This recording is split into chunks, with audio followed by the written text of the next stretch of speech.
계속해서 대구 경북 소식 전해드리겠습니다.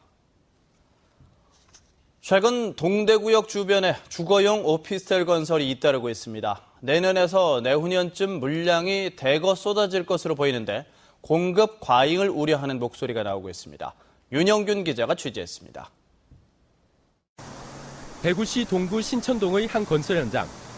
원래 주상복합 아파트로 허가를 받았지만 지난 2011년 주거용 오피스텔로 허가를 변경했습니다. 1인용 원룸이 앞으로 수요가 많이 있지 않겠나.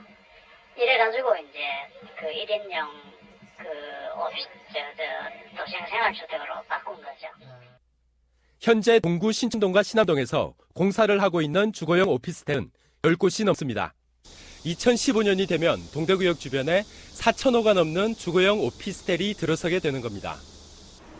고수익을 올릴 수 있다며 주거용 오피스텔 임대 사업을 할 것을 권유하는 현수막과 전단이 거리 곳곳에서 등장했습니다. 상품을 다 넣으셔도 6%에서 6% 이상이 나오는데요. 예. 보통 부동산을 몇 번 하고 대출을 좀 받으시잖아요. 이율이 싸니까. 예. 그러면은 수익률이 한 8%, 9% 대구에서 착공에 들어간 주거용 오피스텔은 5,000호 정도고 기존 오피스텔과 준비 중인 것까지 더하면 11,000호가 넘습니다. 하지만 기존 원룸보다 훨씬 비싼 보증금과 월세를 낼 대학생이나 젊은 직장인이 과연 그렇게 많은 것인지 의심스럽다는 목소리가 많습니다. 도시개발이 연구나 생산시설보다도 주거용 위주로만 이루어지고 있는 점도 문제점으로 지적되고 있습니다. 저는 이런 난개발이 지속이 되면 도시기능 저하는 불보듯 뻔하고요. 이게 결국은 또 다른 주택경기의 하락, 그리고 도시경쟁력 하락, 이런 것으로 기결될 것 같아서 그게 우려스러운데요. 대규모 아파트 미분양 사태로 최근까지 어려움을 겪었던 지역 경제에 주거용 오피스텔이 또 다른 암초가 되지 않을지 우려하는 목소리가 나오고 있습니다. MBC 뉴스 윤영균입니다. 부동산 정보업체 부동산 서브가 올 상반기 6개월간 주택 실거래 건수를 조사한 자료에 따르면 경북의 경우 2,600여 명의 공인중개사가 28,700여 건의 주택 거래를 성사시켜서 1인당 평균 10.82건으로 나타났습니다.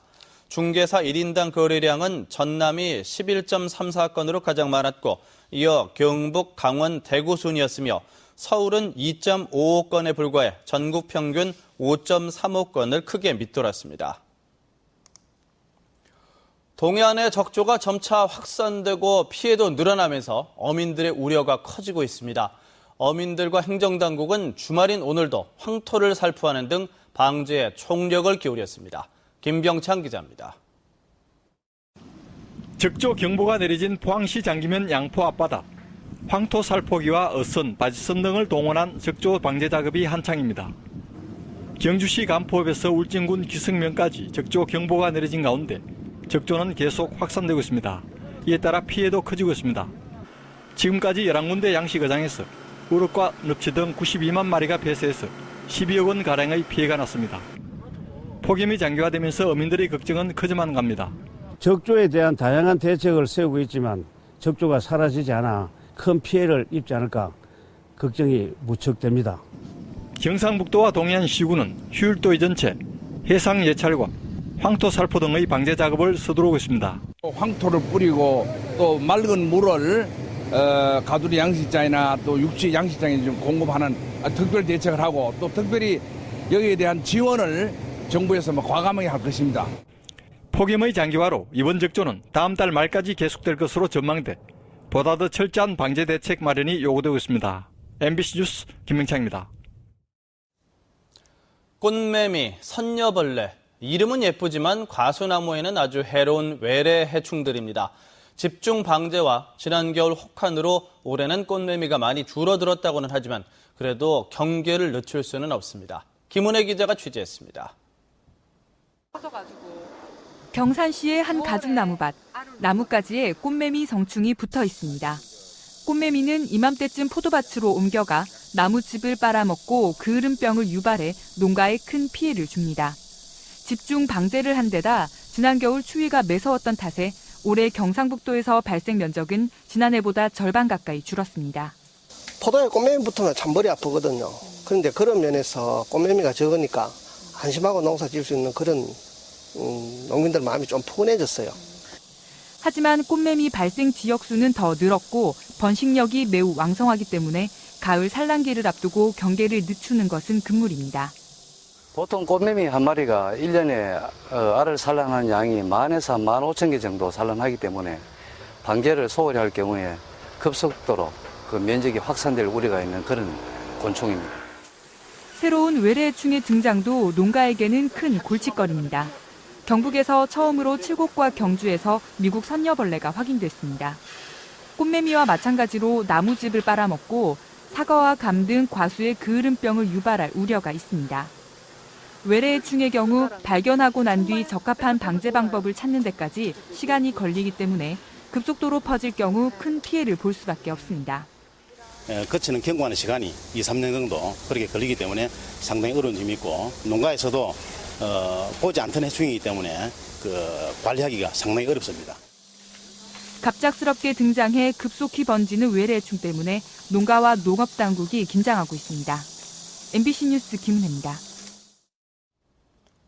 오늘도 대구의 낮 기온이 37.8도로 올 들어 최고 기온을 기록하는 등 연일 폭염이 계속되자 경북농업기술원은 농촌 현장 안전사고 예방 요령을 통해 폭염 경보 시에는 야외 작업을 자제하고 특히 낮 12시에서 4시 사이에는 휴식을 취해줄 것을 당부했습니다.